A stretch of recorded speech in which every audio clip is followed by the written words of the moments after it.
Deeper than the ocean and wider than the sea is the grace of the Savior for sinners like me.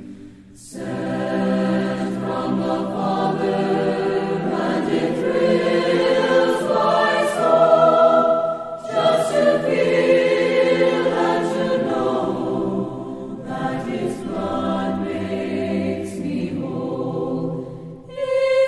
His grace reaches me, yes, His grace reaches me, and will last through eternity.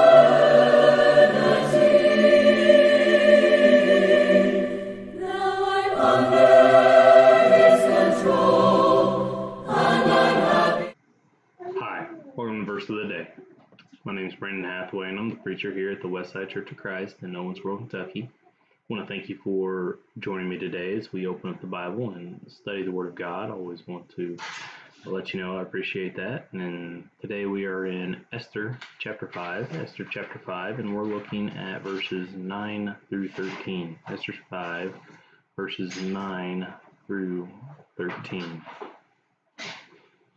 And it reads here, it says, So Haman went out that day joyful and with glad heart. But when Haman saw Mordecai in the king's gate, that he did not stand or tremble before him, he was filled with indignation against Mordecai. 10. Nevertheless, Haman restrained himself and went home and sent and called for his friend and his wife Zeresh. Then Haman told them the great riches and multitude of his children, everything in which the king had promoted him, and how he had advanced him, and the officials and the servants of the king. Moreover, Haman said, Besides, Queen Esther invited no one but me to come in with the king to the banquet that she prepared, and tomorrow I am again invited by her along with the king. Yet all this avails me nothing, so long as I see Mordecai the Jew sitting at the king's gate. It's just, to me, as you read through this and you look at why he is so upset. Again, he kind of brings out all the good things that are going on there, and he tells him that he's been promoted, his riches, the children, and he tells him how he's the only one that sat in with the queen and king, and again tomorrow the king and queen, and yet he lets one person ruin it all for him, right? He can't get past this one person that does not tremble in his presence.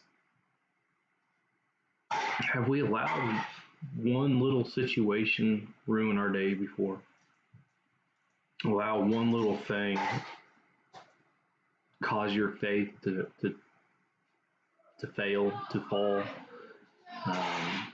to just kind of push you off course. And when you sit back and look at it and you say that was just silly, that it's just not worth it. I mean, here he could have just kept on moving along. He says, well, who cares about this one man? Who cares what this one person thinks? And again, I mean, this man's mindset was, and he wasn't a servant of God, obviously.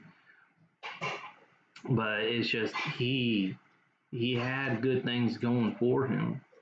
But because of this one man, he decided to destroy all other Jews.